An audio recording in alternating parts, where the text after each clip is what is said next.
as one of the older white guys who went down there, got inspired, came back and wrote a book,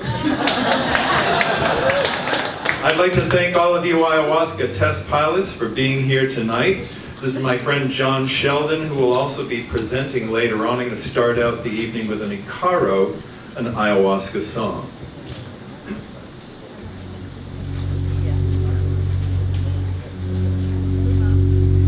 En el mundo no hay un médico, en el mundo no hay remedio, en el mundo no hay medicina, en el mundo no hay hierba, en el mundo no hay curandero, en el mundo no hay chamán que se compra de ayahuasca, que se compra de ayahuasca, que se compra de ayahuasca, que se compra de ayahuasca. Ayahuasca es magnífico, ayahuasca es luminoso, ayahuasca es espíritu, ayahuasca es misterioso,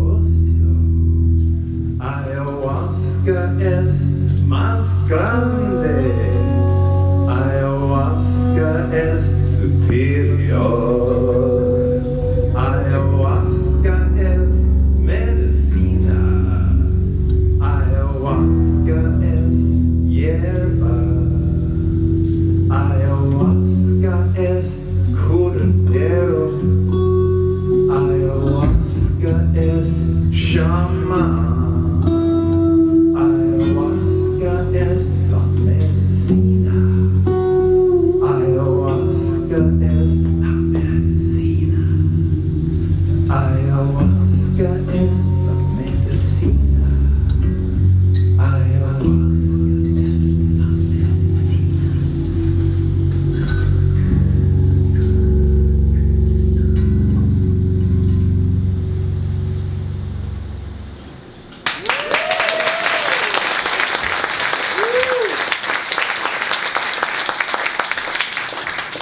So I had this wild idea. What if before every single United Nations General Assembly meeting, all of the delegates got together for a couple of nights and drank ayahuasca with highly talented shamans? I think that what the resolutions they came up with would be very different, actually.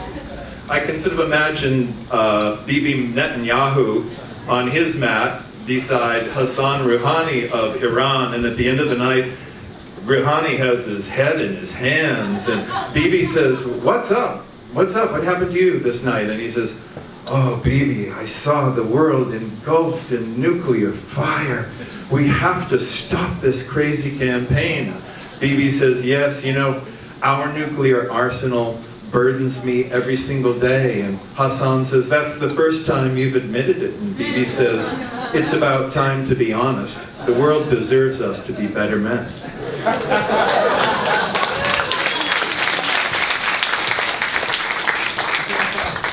Sometime, maybe a couple thousand years ago, some ingenious, highly talented native Amazonian pharmacologists, probably wearing loincloths, picked a vine. Now keep in mind, I work in the Amazon all the time. 4 or 6 times a year I'm down there working with medicinal plants. There are thousands and thousands of vines. There are also about 80,000 leafy plants. But they managed to take a particular vine that we now know as Banisteriopsis caapi, sometimes just by itself called ayahuasca, the vine of the soul, and match it with a DMT-containing leaf called chacruna, Psychotria viridis. And there is a prevailing scientific sort of hardline notion that they did this on the basis of trial and error, which, if you play the odds, is about 6 billion to 1. So what happened? Now the shamans will say, well, I mean, the plants tell us. The plants tell us all kinds of things. And you can choose to dismiss this as some sort of hysterical foolery or trickery, a P.T. Barnum joke of some kind, or you can pay attention. There are people with all kinds of talents out there. A real perfumer, blindfolded, can identify 2,000 to 3,000 scents. You and I kind of perish after about 100. I know native guys who can climb very high, tall palms in a flash, the way we walk on flat, dry pavement.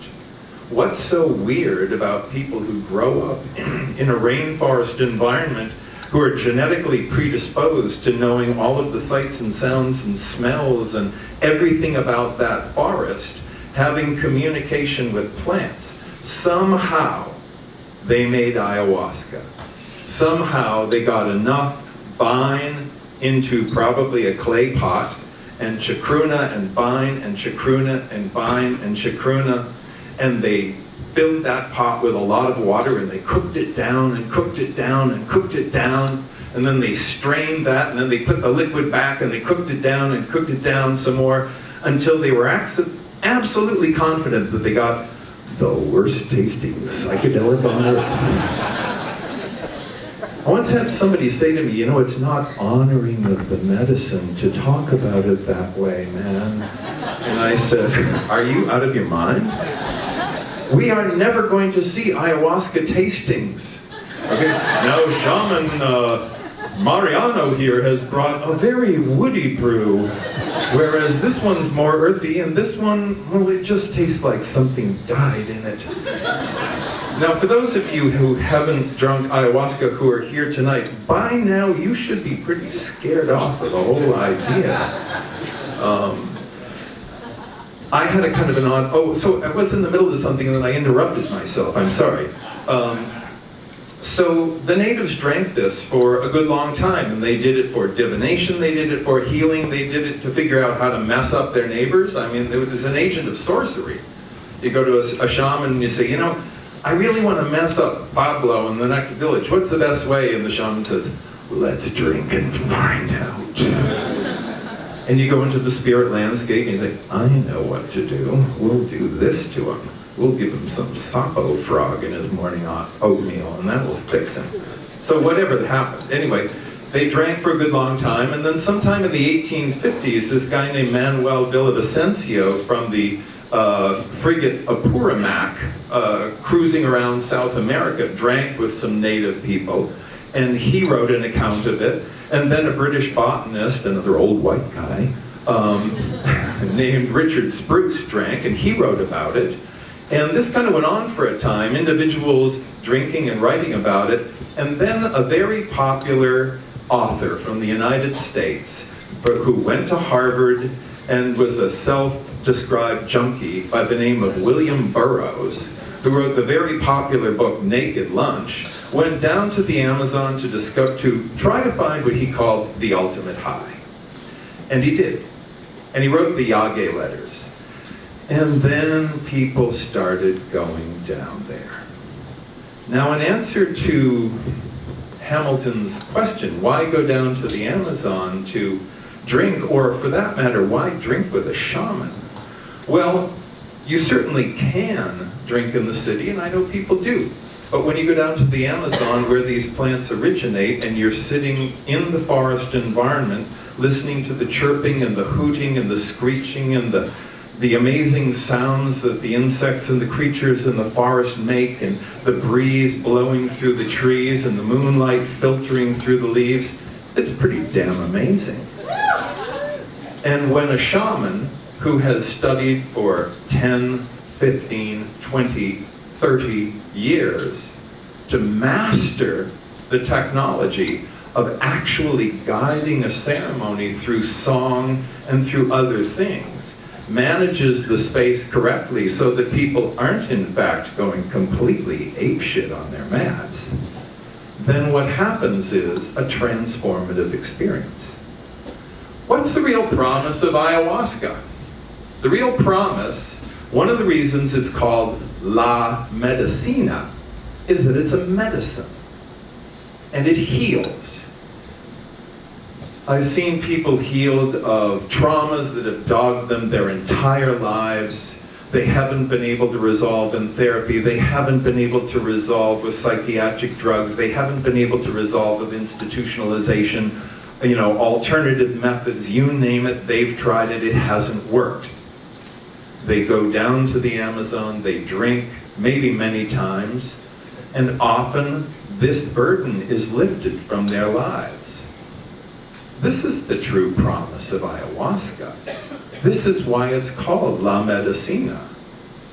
People with psoriasis who get rid of it, people with depression who get rid of it, people who go to the Santo Daime ceremonies and come out no longer addicted to toxic drugs. This is remarkable. This is the full promise and the expression, the high expression of ayahuasca. So it really has the potential to revolutionize medicine. About 300,000 Americans die every year from the proper use of over-the-counter and prescription drugs. And most years, not one single human being in the US dies from herbs. But we're very concerned about herbal safety, because the herbs aren't FDA approved, and of course the toxic drugs are.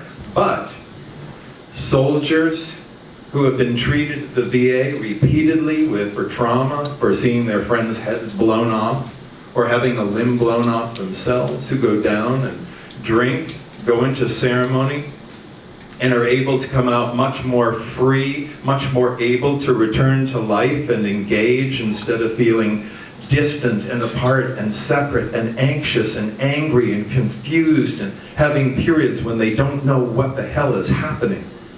This is medicine. This is amazing. It also has the power to transform what we think of as religion, the remembrance of spirit. Now, I know that they make a big deal out of the fact that Moses saw a burning bush, okay? You're going to see at least a burning bush in your first half hour of your first ceremony, or the ayahuasca was not made right. And from there you might see entire heavenly kingdoms. And if you want to, you can just flat out have the true spirit experience for yourself. So instead of needing an intermediary, somebody to tell you about spirit experiences that other people who died forever ago and you'll never meet had, you can just flat out sit down on your mat and have those encounters and open up those doorways. We live within parenthetical boundaries of consciousness. We live as a result of programming by thousands and thousands of influences, education, our parents, the crap that pours over us from the media, the constant bombardment of everybody's agenda. And this forms what we know as reality. And when we go into the spirit landscape, when we go into non-ordinary reality with ayahuasca, we crack the cosmic egg. We hack the motherboard of consciousness. We go beyond that programming and we get to pick and choose the programming for ourselves. Gravity, still a good idea. But maybe thinking that pedophile priests are our intermediaries to God, maybe not so good, okay? Choosing what we are going to accept as our dreams, as the things that guide us in our lives. And this isn't just intellectualization. These aren't just ideas. Anybody who's drunk ayahuasca more than a few times knows that ayahuasca is immediate, it is intense, and it is thorough. So when you have a realization, when you have an understanding, when you come to some point of encounter with something meaningful, every single part, the Golgi apparatus in the cells of your toenails, everything's involved in this. And so that thoroughness carries forth. It's not like some of the realizations that people have, temporarily on acid or something, and then they come away and they say, maybe not such a good idea. No, it's very, very different from that. What you learn in ayahuasca, if you allow yourself to open those doors, if you don't remain closed because you have so many voices and conversations going on in your head telling you that you need to be mindful of this, this. If you open yourself up to the experience, you discover things. Everything's completely connected. We're all in this together. We're all one humanity. There's no separateness. Love is the only thing that matters. Compassion toward others is the most important and graceful way you can have human encounters. And these things become your navigational pole stars. I'm not suggesting that ayahuasca will solve all the problems of your life. But it will open the doors for you and kick you through, by the way, because it is intense that way, and give you the opportunity to pick and choose more mindfully, more heartfully, what kind of life you really do want to live. And then, of course, there's the other name for ayahuasca, La Purga, the Purge. And people love this part of the conversation.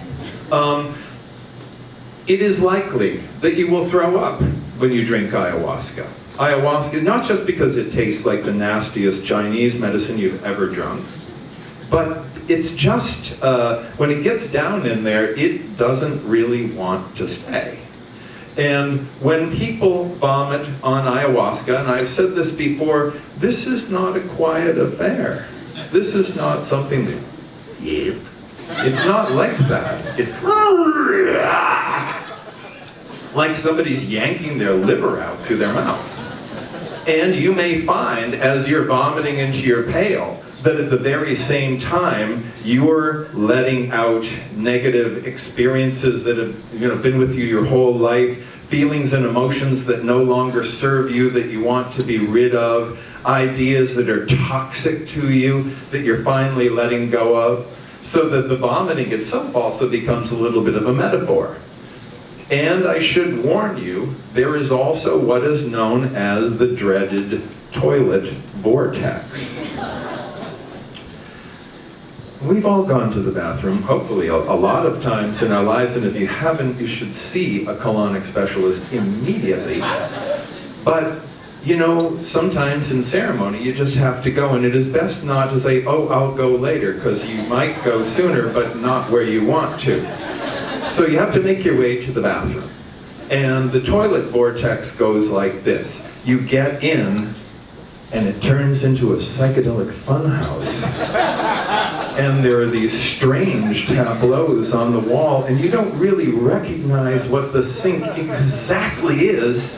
And you're on the toilet, and you're gripping the seat because you're not sure, is this just another vision, and am I doing something hideously embarrassing in ceremony with my pants around my ankles, with waves lapping at my toes, or is this like the real deal?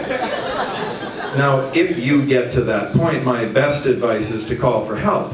But the idea is to be expedient about this, to get in, to do what you need to do, and to get the heck out. Ayahuasca can also just plain take you on an astonishing ride into the spirit landscape, into non-ordinary reality.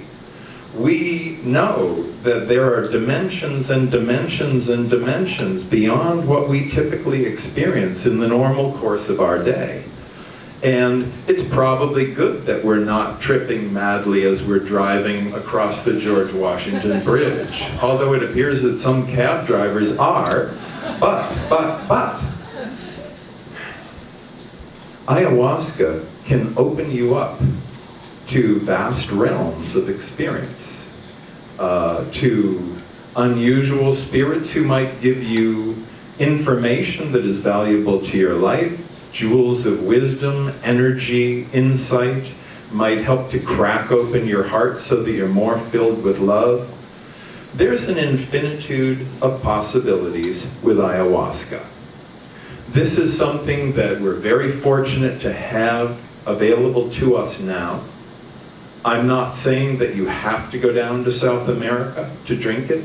Certainly many people can't. You can drink it in other places. I do recommend that you drink with somebody who's highly skilled and trained, because the technology of guiding a ceremony so that people maximize their experience really does matter. I mean, you can drill your own teeth with a Dremel tool and then fill the hole with some porcelain that you get at Home Depot, but that's not really the best way to do it. You go to a dentist. And you can, sure, go buy your mixings in some psychedelic herb store and brew them in your kitchen and sit down and watch Howdy Doody cartoons and see what happens. Or you can get with somebody really talented and have a remarkable experience by somebody gifted in helping to assist those experiences. So as you go forth, as you consider ayahuasca, those of you who haven't tried it, I say make sure that you get with somebody highly skilled. Just don't go for some hack in Williamsburg. Go someplace where you can really have an authentic and remarkable experience, because we have not begun to tap the value of this medicine. And we are changing this medicine. We're not native people in the rainforest. We're modern folks struggling with all the stuff that we deal with and living the lives that we do in ways that are very different than what native people ever did. But the promise remains that this will, if you allow it, help you to find those things that matter most to you in life, achieve your highest self, go forward with the best possible intentions as your pole stars, and help you to live a happier, more peaceful, more loving, more compassionate, and more humane life. Not bad for a brew. Thank you.